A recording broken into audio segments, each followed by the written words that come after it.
반갑습니다. 이렇게 여러분들을 화면으로 만나게 된 저는 최호빈이라고 합니다. 반갑습니다.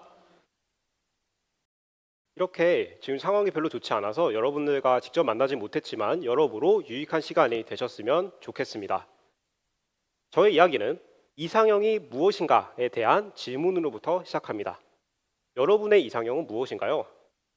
제가 이 이상형이라는 단어가 궁금해가지고 이거를 네이버 국어사전에 한번 찾아봤습니다. 찾아보니까 이상형이란 생각할 수 있는 범위 내에서 가장 완벽하다고 여겨지는 사람의 유형이라고 나오더군요. 굉장히 어렵습니다. 그래서 제가 이거를 우리가 그냥 일상적으로 쓰는 언어로 한번 바꿔보자면 이상형이란 그냥 우리가 가장 좋다고 생각하는 사람을 말합니다. 여러분들과 저 모두 항상 좋은 사람과 관계를 맺고 싶은 건 당연한 거잖아요. 그런데 그 동시에 우리는 항상 좋은 사람이 되고 싶어 합니다. 우리는 이미 우리가 그렇게 되고 싶은 모습이 이상형이라면 그것을 나타내는 또 다른 단어를 이미 하나 알고 있습니다. 바로 꿈이라는 단어입니다. 저도 꿈이 있습니다. 그리고 그러한 꿈이 계속 바뀌었기에 저도 혼란스러움이라는 감정을 경험했습니다. 그러니까 제가 7살 때부터 사실은 피아노를 배우기 시작했습니다. 그래서 계속 해가지고 피아노를 계속 배우다가 그럼 실력도 계속 늘었겠죠.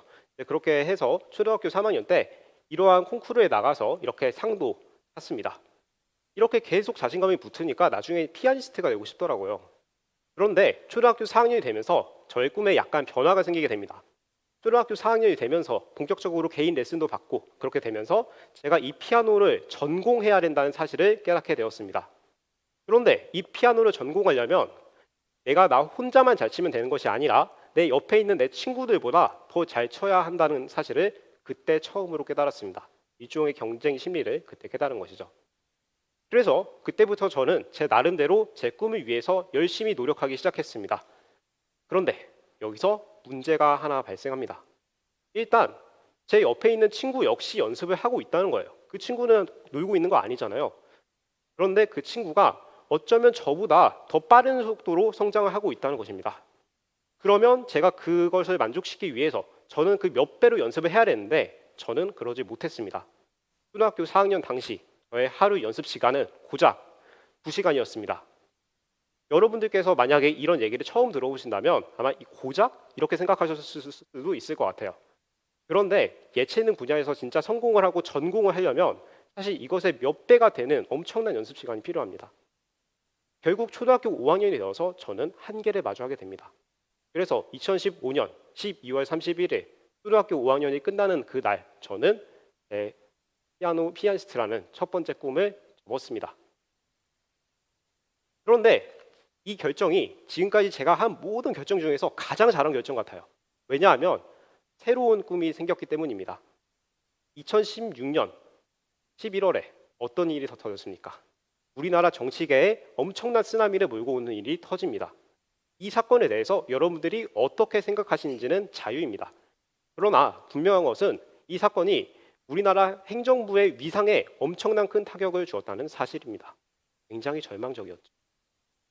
이런 모습을 보면서 중학교 1학년이었던 저는 국회의원이 되고 싶었습니다. 국회의원이 되어서 이 동물원 같은 국회를 조금이나마 깨끗한 곳으로 만들고 싶었습니다. 자, 그런데 여기서 변화점을 찾으셨나요? 저는 이때부터 이상형을 처음으로 찾은 겁니다. 그 전에 제가 피아니스트가 되고 싶었다고 했지 않았습니까? 이때는 꿈은 있었지만 내가 이 꿈으로 인해서 내가 어떤 사람이 되어야겠다까지는 가지 못한 것 같아요. 그런데 지금 국회의원을 꿈꾸면서는 내가 이 정치를 조금이나마 좀 올바른 길로 가는데 일조하겠다라는 그런 이상을 가지게 되었습니다. 그래서 그 당시에 저의 첫 번째 이상형은 바로 일하는 국회의원이었고 제 꿈은 제가 그렇게 되고 싶었다는 것이죠. 이제 이 꿈이 다시 한번 뒤집히게 되는 것은 중학교 2학년 때의 일 때문입니다. 제가 중학교 1학년 때부터 좀 친하게 지냈던 친구가 있는데 갑자기 어느 날 이 친구가 저에게 시험지를 주더라고요. 네, 바로 이제 이러한 시험지였는데요. 지금 잘 안 보이실 수도 있겠지만 이거는 철도에 관한 시험지입니다. 여러분들께서 아마 지하철 역 번호를 다 알고 계신다면 이 시험지 충분히 100점 맞을 수 있습니다. 그런데 저는 그냥 그러지 못하는 보통 사람이었기에 문제를 거의 풀지 못했습니다. 복수하고 싶었습니다. 그래서 저는 또 다른 시험지를 이렇게 만들게 되었습니다. 이렇게 남들은 좀 공감하기 어려운 취향을 갖고 있던 저는 어느새 국어 시험지를 만들고 있었습니다. 근데 이 시험지 말고 제가 그때 맞는 국어 시험지가 다른 게 더 있었어요. 그래서 그것을 3학년 때 제가 같은 반이 된 친구에게 주었습니다. 그런데 그 친구가 그냥 혼자 잘 풀면 될 텐데 이거를 또 국어 선생님께 갖고 간 거예요. 근데 국어 선생님께서 나중에 이걸 보시고 그 친구의 말에 의하면 그 선생님께서 제가 국어 교사가 될 것을 추천하셨다고 합니다. 저는 그때부터 국어 교사를 꿈꾸기 시작했습니다. 왜냐하면 그때 제가 그 국어 선생님을 굉장히 존경하고 있었거든요. 그때부터 이제 제 두 번째 이상형이 나옵니다. 제 두 번째 이상형은 바로 그 국어 선생님이셨고, 그리고 제 꿈은 제가 그 선생님처럼 훌륭한 교사가 되는 것이었습니다. 요즘 저는 고민이 하나 있습니다. 내가 교사가 되지 못하면 어떡하지? 그러면 나는 내 이상을 찾지 못하는 건가? 이런 고민인데 계속 고민을 하다 보니까 약간 저의 실마리가 좀 보이기 시작했습니다. 바로 제가 중학교 1학년 때 처음 꿈꿨던 국회의원에서부터 이 실마리가 시작됩니다. 제가 그때 이상형을 뭐라고 정했었냐면 앞에서도 말씀드렸지만 일하는 국회의원이라고 정했습니다.